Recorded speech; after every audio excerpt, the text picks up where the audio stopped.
दोस्तों नमस्कार, मेरे YouTube channel let's grow with Sandeep पर आप सभी का स्वागत है। दोस्तों कैसे आप लोग? आई होप आप सभी अच्छे होंगे, मस्त होंगे। दोस्तों लास्ट क्लास में हमने मनोविज्ञान की प्रकृति के संबंध में हमने चर्चा की थी कि मनोविज्ञान क्या तो है और मनोविज्ञान क्या नहीं है। तो आप लोगों को पता होना चाहिए कि मनोविज्ञान एक तो शुद्ध विज्ञान की श्रेणी के अंतर्गत नहीं आता है और मनोविज्ञान एक आदर्श मूलक विज्ञान की श्रेणी के अंतर्गत नहीं आता है। बाकी जो मैंने पॉइंट मनोविज्ञान प्रकृति के संबंध में बताए थे वो सारे मनोविज्ञान प्रकृति के संबंध में सही है। एक बार आप लास्ट वीडियो में जाकर के उस क्लास को अटेंड कर सकते हो, देख सकते हो मनोविज्ञान प्रकृति के संबंध में। और आज दोस्तों एक जो नई क्लास की हम शुरुआत करने जा रहे हैं वो है मनोविज्ञान की शाखाएं, ब्रांचेज ऑफ साइकोलॉजी। मनोविज्ञान की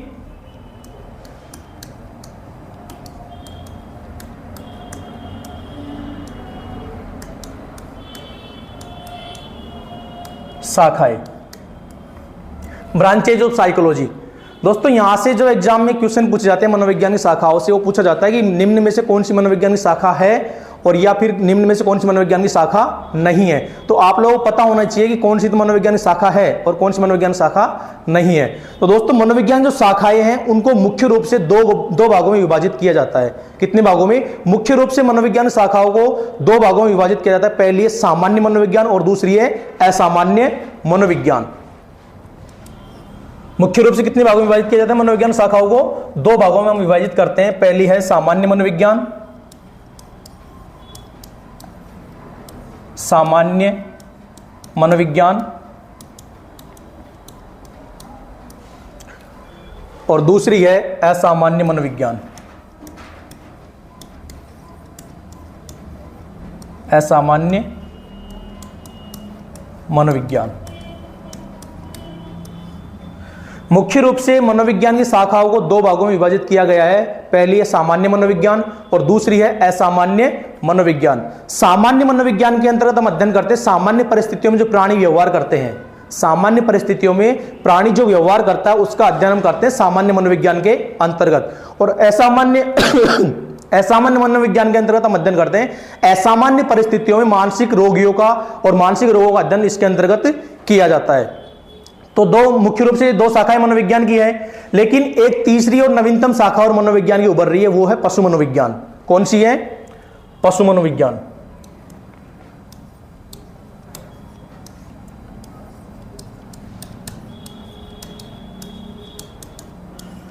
मुख्य रूप से आपको दो ही शाखाएं ध्यान रखनी है। मुख्य रूप से मनोविज्ञान की शाखाओं को दो भागों में विभाजित किया गया है। पहली है सामान्य मनोविज्ञान और दूसरी है असामान्य मनोविज्ञान। लेकिन नवीनतम जो शाखा है मनोविज्ञान जो उभर रही है आजकल वो है पशु मनोविज्ञान। और इसके अंतर्गत जो सर्वाधिक योगदान दिया था ना इसके विकास में वो दिया है थॉर्नडाइक और केटल ने। थॉर्नडाइक और केटल ने सर्वाधिक इसके विकास में योगदान दिया है। इसके अंतर्गत पशु पक्षियों के व्यवहार संबंधी समस्याओं का अध्ययन किया जाता है। सामान्य मनोविज्ञान में सामान्य परिस्थितियों में जो प्राणी व्यवहार करता है उसका अध्ययन होता है। असामान्य मनोविज्ञान में मानसिक रोगों का हम अध्ययन करते हैं। और पशु मनोविज्ञान के अंतर्गत अध्ययन किया जाता है विभिन्न प्रकार के जो पशु पक्षी है उनके व्यवहार संबंधी जो समस्याएं है उनका अध्ययन पशु मनोविज्ञान के अंतर्गत किया जाता है। तो वैसे तो दोस्तों मुख्य रूप से इसकी दो शाखाएं मनोविज्ञान की। और सामान्य मनोविज्ञान को भी देखिए दो भागों में विभाजित किया गया है। कितने भागों में? सामान्य मनोविज्ञान को भी हम दो भागों में विभाजित करते हैं। पहली है अनुप्रयुक्त मनोविज्ञान, अप्लाइड साइकोलॉजी। अनुप्रयुक्त मनोविज्ञान और दूसरी है शुद्ध मनोविज्ञान। शुद्ध मनोविज्ञान, प्योर साइकोलॉजी। सामान्य मनोविज्ञान को दो भागों में विभाजित किया गया है। पहला है अनुप्रयुक्त मनोविज्ञान, अप्लाइड साइकोलॉजी, यानी जो हमारे व्यवहार में उपयोगी है, मानव जीवन में जो उपयोगी होता है वो होता है अनुप्रयुक्त मनोविज्ञान। और दूसरा है शुद्ध मनोविज्ञान, प्योर साइकोलॉजी। अब देखिए यहां पर जो अनुप्रयुक्त मनोविज्ञान है उसके भी विभिन्न प्रकार की शाखाएं हैं। अनुप्रयुक्त मनोविज्ञान है उसको भी विभिन्न शाखाओं में डिवाइड किया गया है। पहली है शिक्षा मनोविज्ञान। कौन सी है पहली? शिक्षा मनोविज्ञान।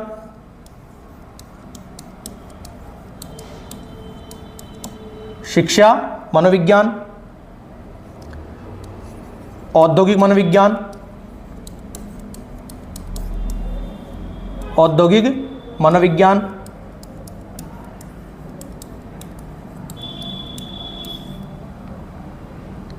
सैन्य मनोविज्ञान,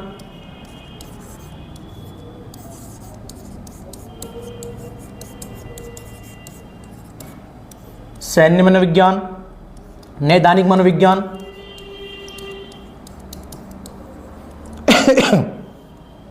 नैदानिक मनोविज्ञान,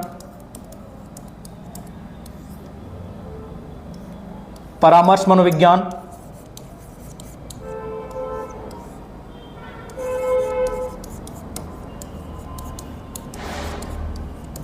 परामर्श मनोविज्ञान,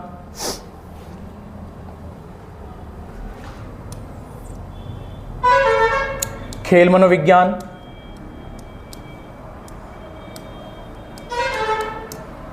खेल मनोविज्ञान,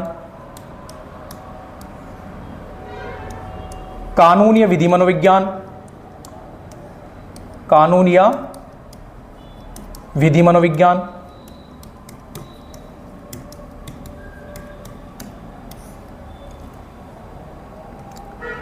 अभियांत्रिकी मनोविज्ञान,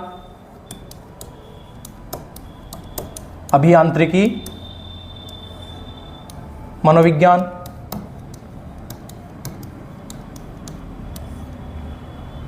उपभोक्ता मनोविज्ञान,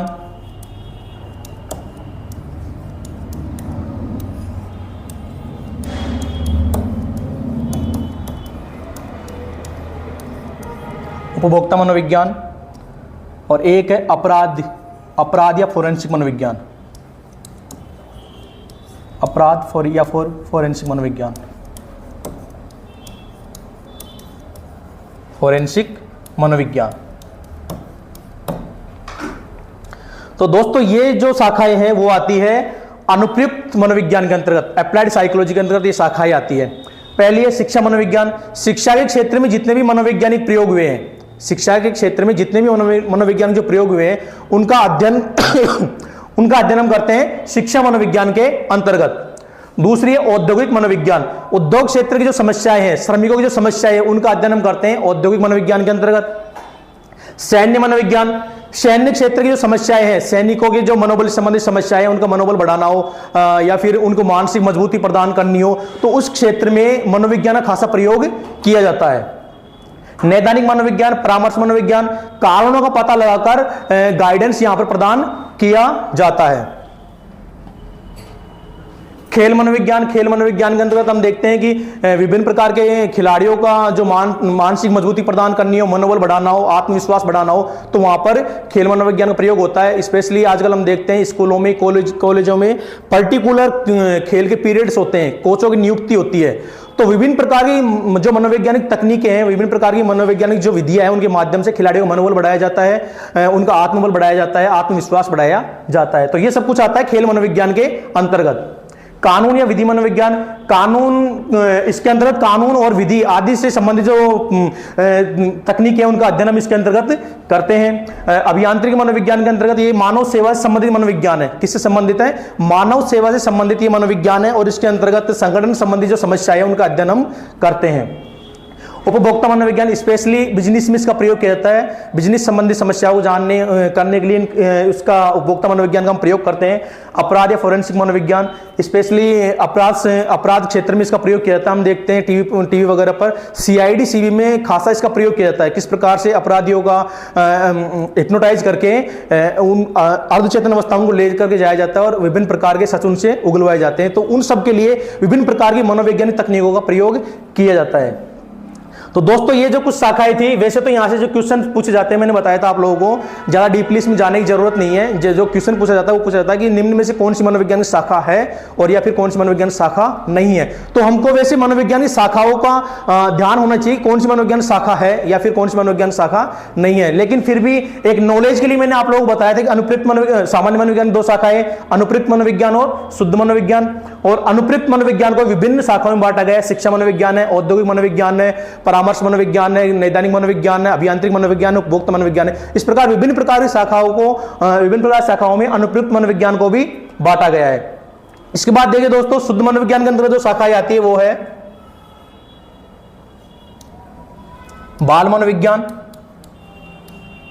बाल मनोविज्ञान, स्टैनले हॉल बाल मनोविज्ञान के जनक है। विकासात्मक मनोविज्ञान, जीन पियाजे वाली, विकासात्मक मनोविज्ञान,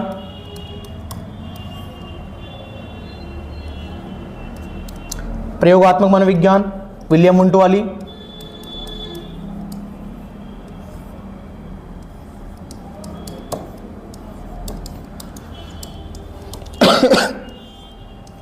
प्रयोगात्मक मनोविज्ञान, दैहिक या शारीरिक मनोविज्ञान, दैहिक या शारीरिक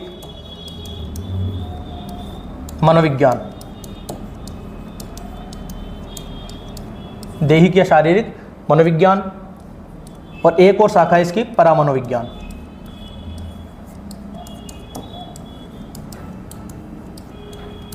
परामनोविज्ञान, ये कुछ शाखाएं हैं शुद्ध मनोविज्ञान की। बाल मनोविज्ञान, बाल मनोविज्ञान के अंतर्गत हम अध्ययन करते हैं गर्भधारण से लेकर के किशोरावस्था तक की बालक की समस्त जो विकास अवस्था है उनका अध्ययन किसके अंतर्गत करते हैं? बाल मनोविज्ञान, जिसको आज बाल विकास के नाम से भी जाना जाता है।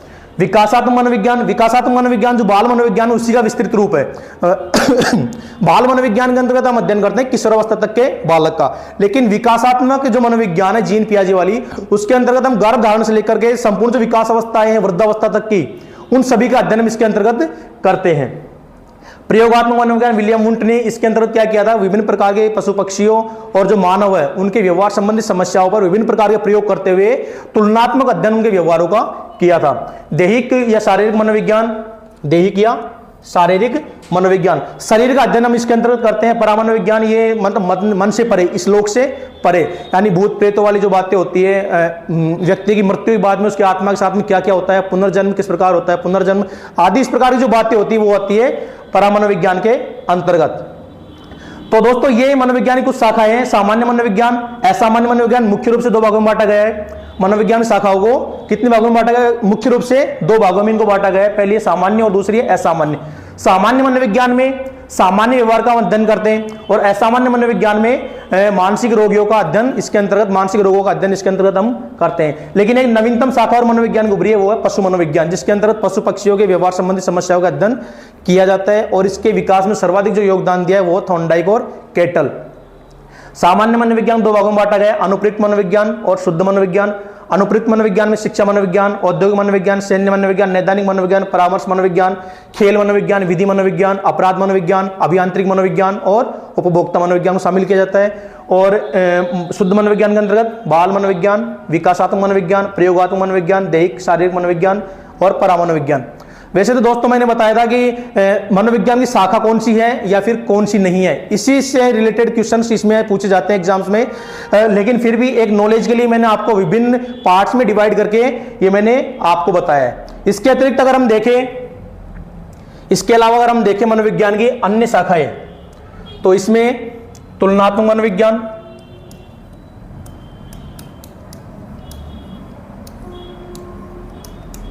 तुलनात्मक मनोविज्ञान, व्यक्तिगत मनोविज्ञान, व्यक्तिगत मनोविज्ञान,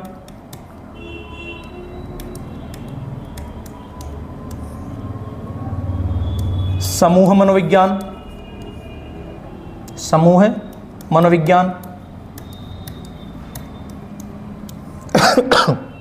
सामाजिक मनोविज्ञान,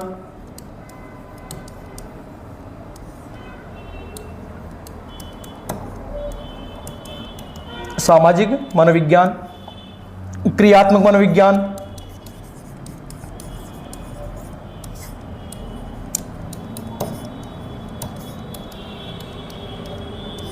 धर्म मनोविज्ञान,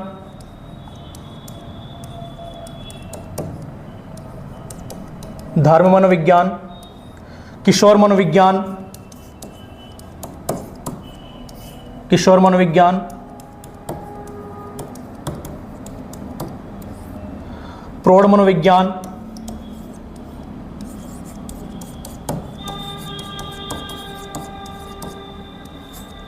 प्रौढ़ मनोविज्ञान, ये कुछ और अन्य शाखाएं हैं। कौन सी है? अन्य शाखाएं। मनोविज्ञान की अन्य शाखाओं के अंतर्गत ये आती है अन्य शाखाएं।